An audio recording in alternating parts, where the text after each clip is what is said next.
형제가족 여러분 안녕하세요. 오늘은 8월 23일 화요일 메인에서 제자로라는 제목으로 마태복음 20장 29절부터 34절까지를 묵상합니다. 29절 그들이 여리고에서 떠나갈 때에 큰 무리가 예수를 따르더라. 자, 예수님과 제자들과 예루살렘을 향하기 위해서 이제 마지막 도시인 여리고를 통과하십니다. 여리고를 도착하시다 떠나갈 때에 큰 무리가 따랐다 그랬습니다.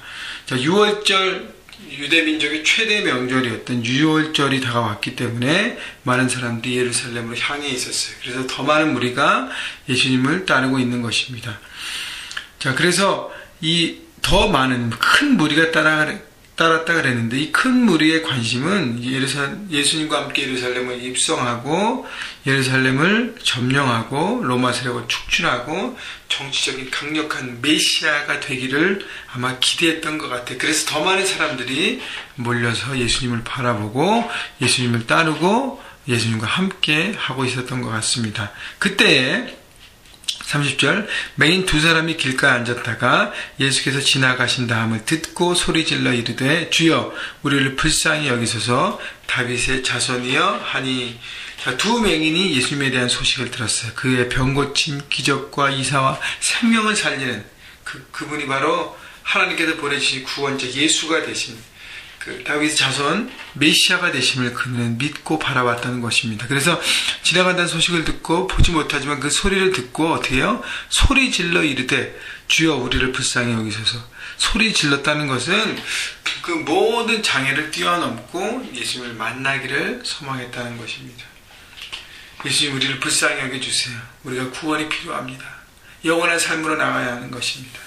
또 다윗의 자손이라고 고백한 건 메시아임을 그들이 믿고 고백했습니다. 그들이 비록 눈은 어두워지고 육신적인 눈, 보여지는 것은 보일지 모를지라도 어떤 복음에 대한 소식, 또 그런 가르침, 또 예수님의 모든 이적과 기적의 모든 일들을 들으면서 영적인 눈이 띄어져 간 것입니다.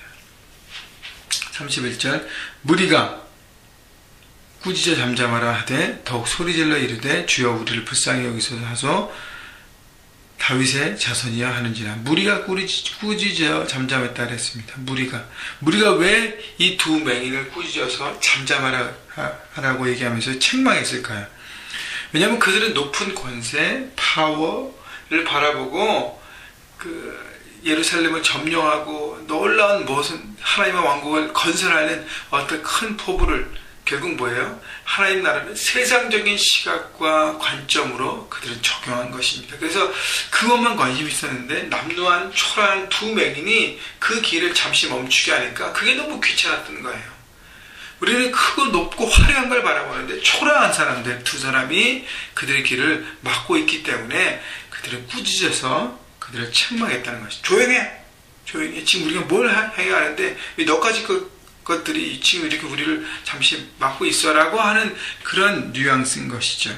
근데 거기에 두 맹인이 기가 죽었나요? 아니에요. 그들은 영적인 눈이 열려졌기 때문에 그런 사람들의 말에 아무 관심이 없었어요. 그리고 기죽지 않았습니다. 그들은 그 장애물을 뛰어넘었어요. 더욱 소리질러 이르되 주여 불쌍히 여기서 다윗의 자손이 하는지라. 하나님 앞에 나갈 때 장애물들이 있을 수 있습니다. 하나님을 바라보고 나갈 때 여러 가지 걸림돌들이 있습니다. 여러분 그때 포기하시겠습니까? 그때 주저앉겠습니까? 나는 보지 못하니까, 나는 이것도 못하니까, 사람들이 너무 많으니까, 사람들이 이렇게 방해하니까 하지 말아야겠지 라고 포기하면 우리는 예수님과의 만남을 가질 수 없습니다. 어떤 하나님 나라의 어떤 것들을 우리가 얻을 수 없습니다. 여러분 그런 장애물들과 걸림돌이 있을 때 어떻게 해요? 기죽지 말아야 돼요. 핑계를 찾지 말아야 돼요. 그럼에도 불구하고 내가 주님을 만나야 한다는 소망 가운데 간절히 부르짖어야 하는 것입니다. 기죽지 않는 믿음, 간절함으로 나가는 건 그 더 소리 질러서 주님 앞에 나갔기 때문에 주님과의 만남이 이루어졌습니다. 31절 예수께서 멀리서 머물러 서서 그들을 불러 이르시되 너희에게 무엇을 하여 주기를 원하느냐. 예수님은요 정말 예수님이 바쁘시고 이 무리들처럼 그 예루살렘을 점령하는 그것만 관심이 계셨다면 두 사람을 그냥 지나갔을 것이고요. 조금 마음이 계셨다면 빨리 그들을 고쳐주고 지나갔을 것입니다. 근데요 예수님은 머물러 쓰셨습니다. 그리고 대화를 시작합니다. 예수님께서 우리와 원하시는 것은 인격적인 만남과 대화예요. 예수님을 서게 만드신 그 부르짖음, 고백이 있었기 때문에 예수님은 쓰셔서 연약하고 소외된 사람을 불쌍히 여기시는 그 마음을 보여주시는 것입니다. 예수님은요, 한 사람 한 영혼의 필요와 아픔을 외면치 않으시고 품으시고 안으십니다. 아까도 말씀드렸지만 정말 바쁘시다면 병만 고쳐주시면 되는데 어떻게 해요? 서서 이렇게 보면요, 그냥 고쳐주시면 된다는 것이 딱 보면 뭐야? 장님이잖아요, 그죠?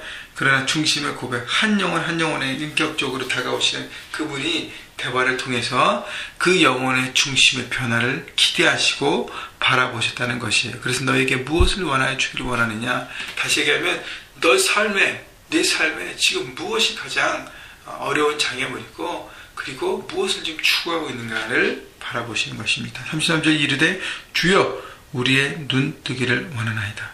그들이 뭐라 그랬어요? 주님이라 그랬어요. 여러분, 우리를 불쌍히 여기셔서 다윗의 자손이야 한 것은 구원자 대신 메시아 대신 어떤 객관적인 고백이라면, 주여라는 것은 그들의 주관적인 고백이에요. 주님의 음성을 듣고 이분이 바로 내 삶의 주인 되시는구나. 이분이 우리를 회복시켜 주시고 영적인 육적인 회복을 통해 새로운 생명을 주고 영원한 삶을 주시는 유일한 소망이 되시는 그분, 하나님의 아들이시구나 하고 그 주관적인 고백을 하는 것이죠. 여러분, 우리가 주님을 만날 때 객관적인 사실에만 머무르면 안 돼요. 그 사실을 붙들고 나의 하나님, 나의 주님, 나의 예수님인 것을 우리가 고백하고 나갈 때 우리는 우리의 삶의 관점이 변화되고 영원한 삶을 바라보는 삶을, 그래서 하나님 나라를 살아가게 되는 것입니다. 우리의 눈뜨기를 원하나이다. 34절 예수께서 불쌍히 여기사 그들의 눈을 만지시니 곧 보게 돼요. 예수님께서 어떻게 해요? 그들의 눈을 만져주셨습니다. 사람들이 아마 다 의아했을 것이, 이게 바쁜데 빨리 예수님을 가야 되는데 큰 일들을 해야 되는데 서서 대화하시고 또 그걸 만지시고, 예수님은요 터치로 사람들의 마음과 영혼을 변화시키십니다. 예수님은요 우리 안에 여러 가지 감성적인 터치, 실적인 육체적인 터치, 또 마음의 터치, 부활 터치, 여러 가지 터치로서 우리를 회복시키시고 우리의 영적인 눈을 띄게 하시는 것입니다. 이 아침에도요, 오늘 아침에도, 오늘 하루 동안 하나님께서 여러분의 영혼을 만져주실 것이, 여러분을 바라보시고 마음 가운데 소리질러 주님을 의지하십시오. 주님, 내 영혼을 불쌍히 여기소서. 여러분, 어떤 것 때문에 묶여있는 영혼이 있습니까? 어떤 것 때문에 자꾸 좌절하는 부분이 있습니까? 그 마음을 갖고 주님, 나를 불쌍히 여기시고 내 영혼을 만져주시옵소서를 고백하면 주님을 만지심을 우리가 경험하게 되는 것이죠. 마지막에 그들이 예수를 따르니라. 그들은 예수님과의 만남을 통해서 그들의 마음이 변화되었고 회복되었고 순종했고 헌신의 자리로 나아간 것입니다. 복음서에 보면 어떤 사람들은요 고침받고 그리고 그냥 자기 동네 가서 그것을 알고 막 하고 거기에 머무는, 또 어떤 사람은 또 문둥병이 해결되고 그냥 오지도 않은 사람도 있습니다. 자기의 삶의 여정을 가버린 사람도 있어요. 그런데 이 두 사람은 어떻게 해요? 예수님을 따르니라.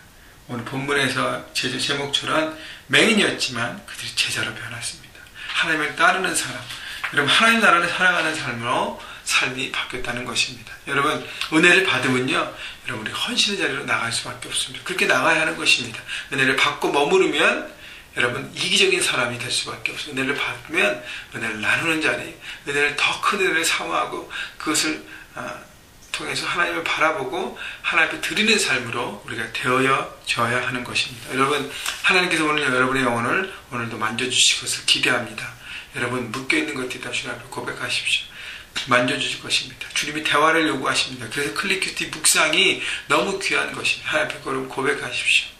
답답하면 소리도 지르십시오. 기도하면서 바라보시고 하나님 마음을 품으시고 회복되셔서 주님 앞에 제자로서의 삶으로, 주님 원하시는 순종하는 삶으로 나가시기를. 그리고 여러분 주변에 정말 여러 가지 육신적인 눈, 영적인 눈이 닫혀있고 막혀있고 보지 못하는 사람들이 있으니까 여러분 그들을 주님 앞으로 오십시오. 데려오십시다. 초대하십시다. 그들의 영적인 눈이, 육적인 눈이 띄어질 수 있도록 여러분 불쌍한 마음으로 주변을 돌아보시고, 그래서 함께 세상에서 하나님 나라를 이루어 가시는 여러분 모두가 되시기를 주님의 이름으로 축원합니다.